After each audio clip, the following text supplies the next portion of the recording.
it wasn't that long ago, 150, 120 years ago, that people were in covered wagons heading out west. Along these roads we roam, we find adventure through traveling, camping, boondocking, and exploring. Hello everybody and welcome to Vlogcast episode number 78. My name is Russ. I'm Gerry. And we are the roads we roam. We're a couple living full-time in our little guy Max. Today is Monday, February 25th, 2019, and that's important that I say that because we got a great suggestion from one of our viewers that asked if I could announce that. We do put it in the notes below, Yeah. but I think it's good to put that in there. And we are in Elephant Butte State Park for one more day. Yep. At least we get to enjoy a little bit of the good weather. Yes, definitely. The last couple of days it's actually been pretty nice. We've had a lot of wind and a lot of cold weather. Yeah, so Sunday was the first really nice day we had. We got to bust out our brand new t-shirts. Mm-hmm. I'm wearing mine today. You forgot to put yours on. Shame on you. And today is just as nice, so we're going to enjoy it a little bit more before we pull out of town tomorrow. Yeah. So you guys know what it is. Mondays are Monday movie reviews usually, and that is no exception today. Yes, and that is where we find RV-related or RV-themed movies and documentaries. Mm-hmm. We review them and we share them with you. However, this is a plea out to you. If you know of one, send it our way so we can add it to our list. Yep. Because I want to compile the ultimate list of RV movies. The epic list of RV movies. The epic list of RV. I like that. Yeah, yeah. Well, this one that we are adding, it's called American Nomads. It was put out in 2011. Richard Grant is the director, and he is the main person in the documentary. This was put on BBC, and it documents his 6,000-mile journey where he tours the American Southwest, interviewing people with a nomadic lifestyle, which we'll get into in a moment. It's 90 minutes long, and it's free. It's on YouTube. Yep. However, you can also, he wrote a book under the same title that was put out a few years prior. I'm excited to read that book because the video was done so well that the writing has to be good in the book too. Well, what is really interesting, it's not like he wrote the book while he was doing the documentary. So you're not reading the same story. Oh, yeah, okay. So I think, he's giving his perspectives and the documentary expands on it. So the documentary was basically done because the book was so well done. BBC or whoever backed it said, hey, why don't you go out and do a story on this? Yeah, jumping kind of right into the story here, the one thing that I found very interesting about it was that it covered a wide array of nomadic lifestyles.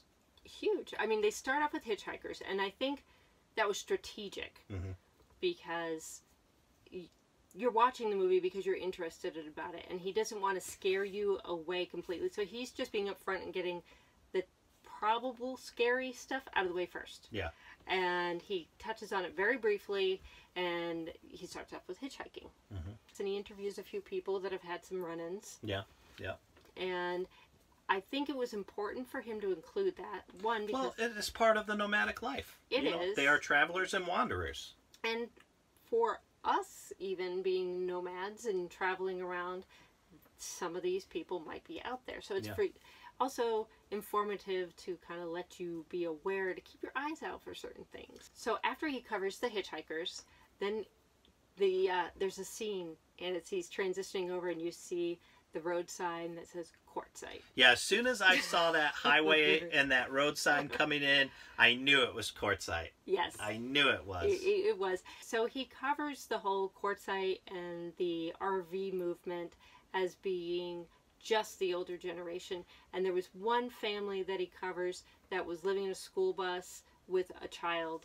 And it's amazing because if you look at that now, that was filmed in probably 2010, 2011, and how much the RV community has just changed because you're getting more younger people, but the digital age has enabled that because we wouldn't have been able to do this right now if we weren't able to work remotely. Exactly. Yeah, that whole Quartzsite one is all about retirees, and I think if you go to RTR, the Rubber Boy, what is it? Say that 10 times fast. I can't even say it once. Rubber Tramp Rendezvous. Okay, what she said is full of, yes, there are a lot of retired people, but there are also a lot of younger people who are working digitally from the road. When he went there, it was all about the retired community, which is huge in this community. Oh, it's still huge. You didn't see any of the younger crowd until he really got to Slab City.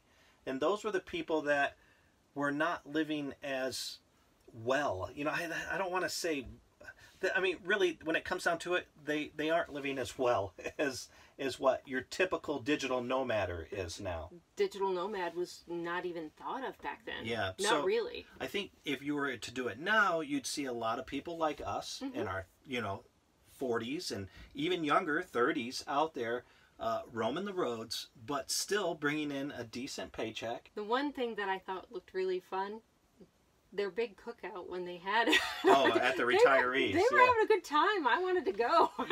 What that brings to mind to me, because they showed them all circled around a campfire, and he even mentioned it. And in my head, I guess it was there, but not until he said it did I realize, like, wow, this is really like, the covered wagons of our forefathers that were moving out west and manifest destiny. Cool. Yeah, I mean, it wasn't that long ago, 150, 120 years ago, that people were in covered wagons heading out west to make their fortunes. And it's still in our blood as an American society. This is our wagon. Yeah, it really is. One section that they covered that I thought was really interesting, the rodeo people. Yeah. I would have never thought of that, really. Yeah, well, they're the heaviest travelers of all. They were talking about 2,000 miles a week. One of the other areas that I thought was really interesting were the train jumpers, hobos. Yeah, the hobos, yeah. You know what it really reminded me of? When you are in a big urban environment in a city and you see the people just sitting on the sidewalk against the side of a building. They're the invisible people. You've walked by them and it's almost like you don't see them. These are people that we probably drive by all the time, or they're there, they're still there. And that's one of the things this documentary pointed out. Even though it was 2011, I'm sure there is still a healthy community of these transient people, and they do it just because that's what makes them feel good. Well, the one kid that they interviewed, I think his name was Comfy. Was that his name? Something along that. Comfrey. Yeah. Comfrey. It was odd, but he mentioned it gave him freedom, and that's why he was doing it. I thought it was interesting because he was only an 18-year-old kid, and one of the comments he made is, when I'm in my 60s or 70s, if I ever make it past these traveling ages, so there is a thought of mortality there, that he knows that that it's not a easy life, and it's a dangerous life, but a thing that I thought was interesting, if you read about the old hobos, they had their own written language. They had little signs that they would carve into tree trunks or write in the dirt and stuff. Well, they still have those sorts of things. It shows that in the video as well, but they do have a way of communicating to one another. But what I was really impressed with, so Richard had taken this young gentleman out for breakfast for the interview, and they were talking. And he said when he left, he offered him money. Yeah. And he turned him down. Yeah, yeah.